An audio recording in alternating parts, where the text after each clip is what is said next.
now is they throw him in a garbage can, put him in the back of the truck, and then don't dump him in the lake of reincarnation. That's how you resolve it, right? You got to change Sammy.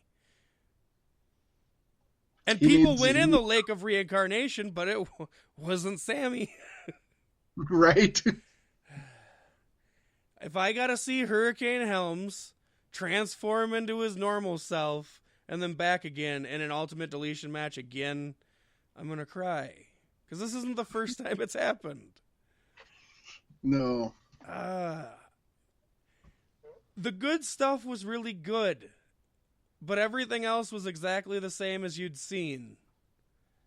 And that's disappointing. Except you've seen it with better wrestlers than Sam. Yeah. You know. Yeah. Or at least people that were more charismatic or just, yeah. But hey, they got Gangrel.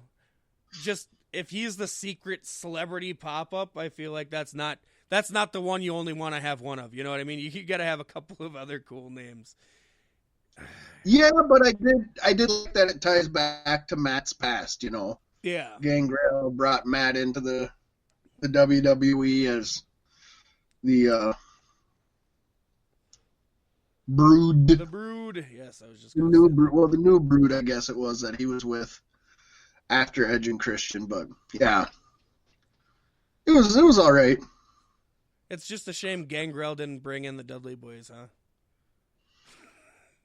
Get the tables. Call it 3B, because it's the third Brood. 3B. Team 3B. Oh, I love it. That's cute, buddy. Well, Pasty, then we had a match that was anything but cute. The Inner Circle Initiation match. MJF defeated Chris Jericho. He did.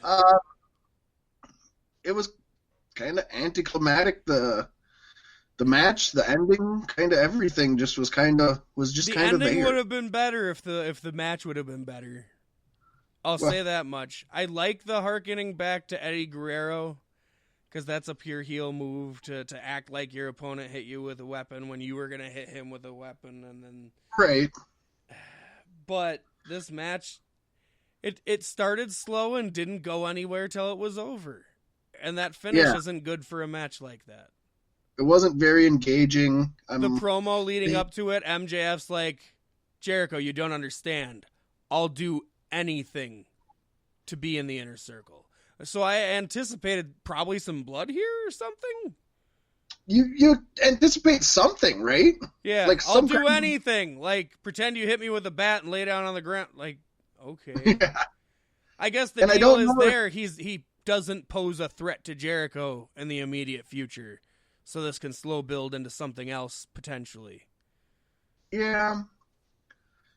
I think the heel versus heel didn't help it, you know. There really wasn't anybody to cheer for. I think 50% of the people don't want MJF in the Inner Circle and 50% do, so it was kind of... Yeah. He's just going to destroy it from the inside. That's all that's going to happen. This isn't going to be, MJF's in the Inner Circle now, they move forward. It's already taking place on Dynamite. He bought everybody a ticket to Vegas except Sammy Guevara. Yep, and you got I think it's Santana that's being like, he ain't one of us, man. Yeah, Ortiz. Oh, it's Ortiz and Guevara, yeah, because they fought MJF and Wardlow leading up to this because they were the two in the group who didn't want him to join. There you go. I do have in my notes that I thought the best person in the ring here was Aubrey Edwards as far as the match went. She usually is. I mean, she's usually great, but yeah, the ref work here, was good, and she got into the match. You know, Jericho pulled her between them, and she was Oh yeah, I gotta shout out Aubrey Edwards for AEW Games too. The only person in the whole batch who has fucking video game design experience, and I didn't shout her out at the top of the show. She was also in that package. Yes. Debuting the games. I feel like such an asshole now, but at least I got it out before the end. You're the man, Pasty. You're the man. Yeah, I don't got a whole lot more to say about this match. No, it was kind of a blink and you'll miss it match. Too bad I didn't blink. Yeah, right. And then there was one last glimmer of hope at the end of this pay-per-view. We're not used to seeing this length of event anymore. Right? It was a battle to get through, and I feel bad for the people in the audience. But, the I Quit match for the AEW World Championship. Jon Moxley defeated Eddie Kingston in not the most hardcore match we've ever seen in AEW by far. No. I actually think the bunkhouse brawl on Dynamite was more hardcore. I do want to say at the get-go, this wasn't a bad match. No. But it was a bad main event I Quit match between two hardcore legends, you know. Yeah. Disappointing, I guess, again, is the term. I guess they really left their room for this to go other places in the future. But yeah, I'd say the best spots in the match involved that barbed wire bat and variations of using that barbed wire. That I popped for that when I saw it. The way Mox used it looked brutal on Kingston. Loved when Kingston wrapped it around his fist. I winced pretty good, like, oh, you bastard, you sick motherfucker. But Moxley got busted open early, and then it, like, clotted right away. And so there wasn't even enough color in this match. Yeah, that's one knock you almost never give to AEW, that it didn't have enough color, but yeah. I would agree. For this match between these people, it could have been better. I want to get this out of the way. The Eddie Kingston outfit, I don't know how many folks watching caught it, but well, he was paying homage to Mitsuharu Misawa. Yes, I like the idea of paying homage, but that was such a bad outfit.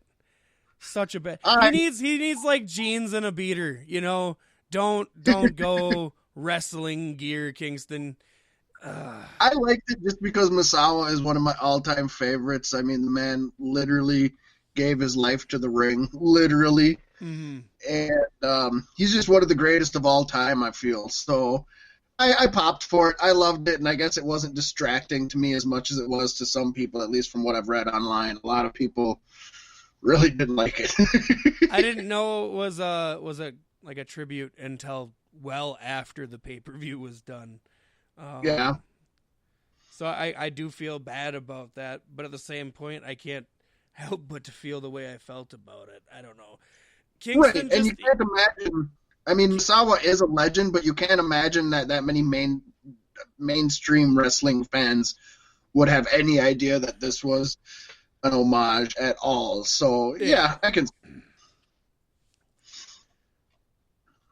But all in all, I'd say this match was okay, not great. It felt like a quarter of the story that we had anticipated, and it's probably our faults for building it up so much in our heads, especially when it's not their first, because they had a fight on Dynamite. But yeah, I feel like with the history between these two and how great they are, that this was just kind of a come and go program. I mean, this feud just kind of, because you have to assume it's over. Moxley's moving on to Omega, and Omega's going to take it. Yeah, and Kingston moving on to PAC, so it's like, well, okay, so this feud's over. That was kind of meh.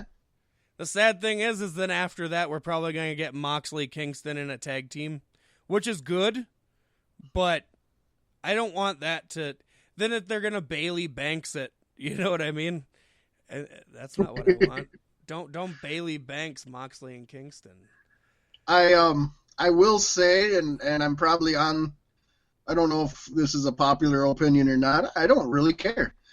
I don't think this was as good as the Roman Reigns Jey Uso I Quit match. I think it was the same. I felt that there was more emotion and story and feeling in the Reigns Uso one, and this one was just kind of about a few spots, but the spots weren't extreme enough to me. But there wasn't any real emotion until the end when Mox was getting him in the submission hold with the barbed wire. And then Eddie looked like he was going to cry while he said, "I quit." I'm so pissed he said, "I quit" so fast, too.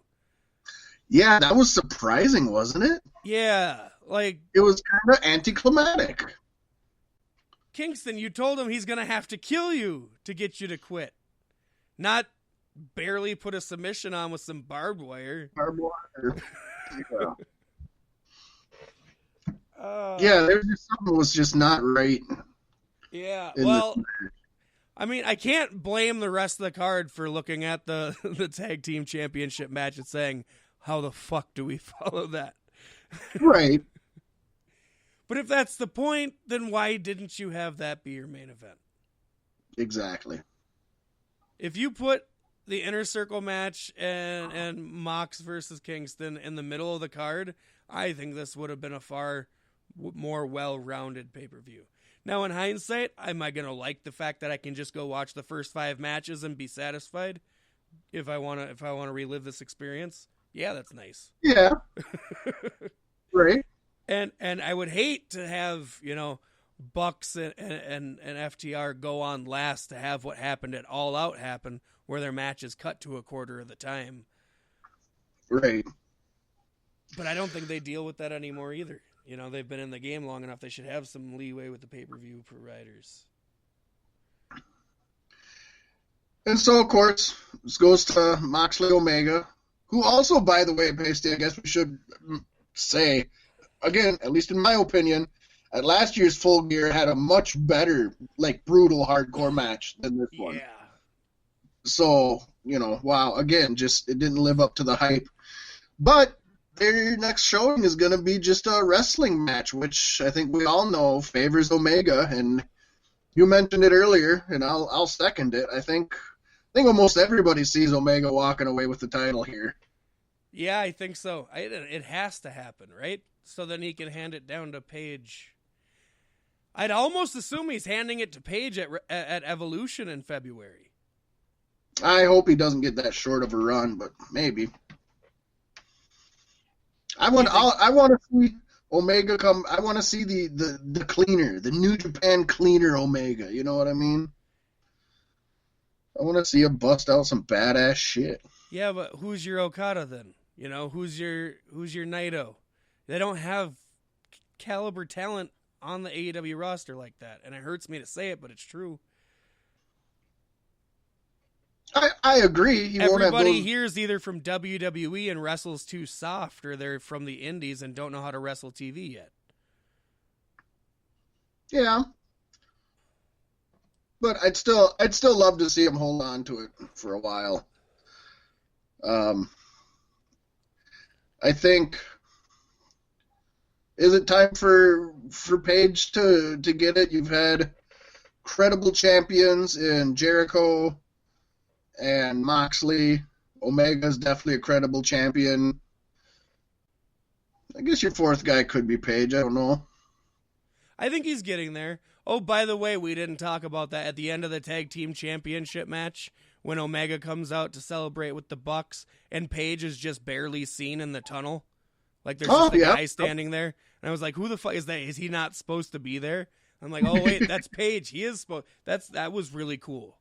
I like the little details like that. That was another good little Easter egg. For sure. Oh.